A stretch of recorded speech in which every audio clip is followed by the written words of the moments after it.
We are starting off this morning with showers. You're going to need your umbrella. We've got showers from parts up through Camdenton to Stockton to Springfield and down into parts of Arkansas. We've also got one flash flood warning on the map. That goes until 8:30 for parts of Jasper and Newton County. We do have a couple heavier pockets just exiting Cassville and Monette, heading towards Nixa and just north of Branson. Temperatures right now at 65 in Springfield, 66 in Branson, 64 in Monette, and 64 up in Camdenton. We're going to keep the shower chances through the morning. Around lunchtime, I think we'll just be mostly cloudy, maybe getting a couple peaks of sunshine. And then we'll have that chance of showers returning through the afternoon with temperatures in the upper 70s and lower 80s. We'll keep the shower chances again in the afternoon. Those will move out through the overnight hours. Tomorrow morning, we'll start off with a couple of clouds, temperatures in the 60s.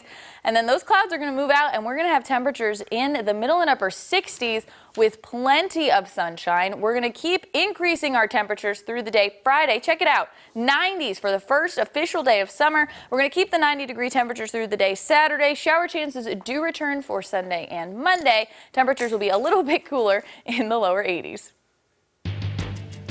We have some medical coverage for you happening. Today is Summer Safety Day, a time to create awareness for heat-related illness and death. Hannah Zettel is live this morning to talk about the importance of remaining weather aware, especially in your vehicle. Hannah. Well, good morning, Joe. We are only 2 days away from the first day of summer. That means the heat and humidity is on its way. Chilling out in a car with the windows down, the AC on, it can be kind of a safe haven from those warmer temperatures outside, but in a matter of minutes, the temperature inside of a car can switch from a safe haven into a furnace. Now, I have some statistics here. Earlier this month, a child died after being left alone in a hot car for more than 15 hours. Last year, 5 kids died from the same cause in Missouri alone. That's according to the Missouri Department of Health and Senior Services. 14 additional fatalities occurred due to heat-related illness, all serving as a reminder of the importance of taking precaution to protect against summer heat and humidity. The National Weather Service urges parents to remain weather aware during these warmer months, as it could mean the difference between life and death. If you look back over the last 20 years, nearly 800 kids have died in automobiles. So to beat the heat, check the back seat is a slogan to remember.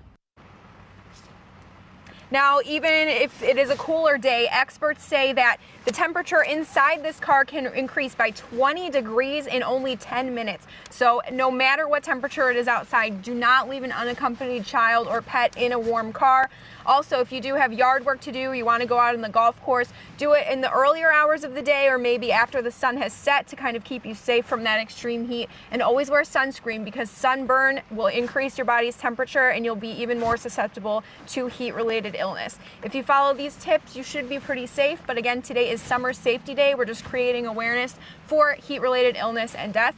Reporting in Springfield, Hannah Zettel, Ozarks First.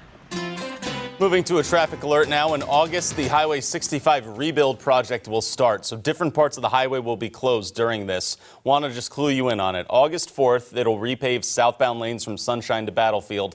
Then on the 10th, repaving goes from Battlefield to the James River Freeway interchange. After a 2-week break, it starts up again September 6th from northbound from the interchange back up to Battlefield, and on September 14th from Battlefield back up to Sunshine, with a projected completion of September 20th.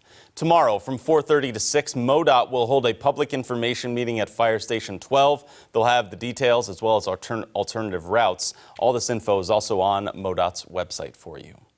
Eden Village's vision of building more tiny homes on West Division Street is not going to happen after City Council on Monday night did not approve the rezoning of 5 acres of land. People in opposition to the bill say they don't believe that property is a suitable place for a village. We visited businesses around the current Eden Village, and everyone we spoke with says they don't have any problems. Chief Operating Officer Nate Schluter says they'll continue to build tiny homes on other properties. Our faith and our ability to pursue a city where no one sleeps outside, our ability to develop our vision would never be hinged on one specific piece of property or 3 elected officials. You know, this is God's project. He'll show us what's next. So we have full faith in him and what he has in store for us, and we don't believe that that's going to keep us from pursuing further Eden Villages in Springfield. During that City Council meeting, members did not discuss the reason they voted against it. We're getting a first look at some new development in North Springfield after council made zoning changes near Kansas Expressway and Kearney Street. Construction on the Northgate Apartments on West Talmadge is almost finished. The building will have more than 70 units of one-bedroom and studio apartments. Several years ago, Springfield City Council offered developers tax incentives to rebuild. That's what Brent Brown from Greenway Capital is doing. He says North Springfield often is overlooked compared to other parts of town, and he wants to redevelop areas there. Greenway Capital owns 46 acres in this area and has more plans in the works. Northgate Apartments are set to open September 1st. Some political coverage for you now. A significant amount of progress is being made to gather all untested rape kits in Missouri. That's according to Attorney General Eric Schmidt. In Jeff City, representatives from law enforcement, healthcare, and advocacy organizations gathered to discuss the effort to clear out the backlog there. The goal is to gather an inventory, test them, and then implement a tracking system for the future. Since February, the Attorney General's office has collected info from backlogs of 79% of Missouri hospitals and 45% of law enforcement agencies. Top trend happening for you this morning that we want to get to. President Trump announced his re-election campaign, officially launched it yesterday. This is him at a rally in Orlando, Florida last night. His slogan is to keep America great as he launches that. He's going against a field that is filled with more than 20 Democrats right now, Beth. So it's a lot. A lot happening there. Those Democratic debates are going to start up pretty soon this summer as well. But there you go, President Trump kicking off the 2020 campaign. We are about to wrap up Daybreak, but hey, people need to get the day moving and watch out. We'll use the windshield wipers, get the umbrellas, right? Yes, that's the only thing you'll need, your umbrella and your windshield wipers, maybe your rain jacket if you don't have an umbrella.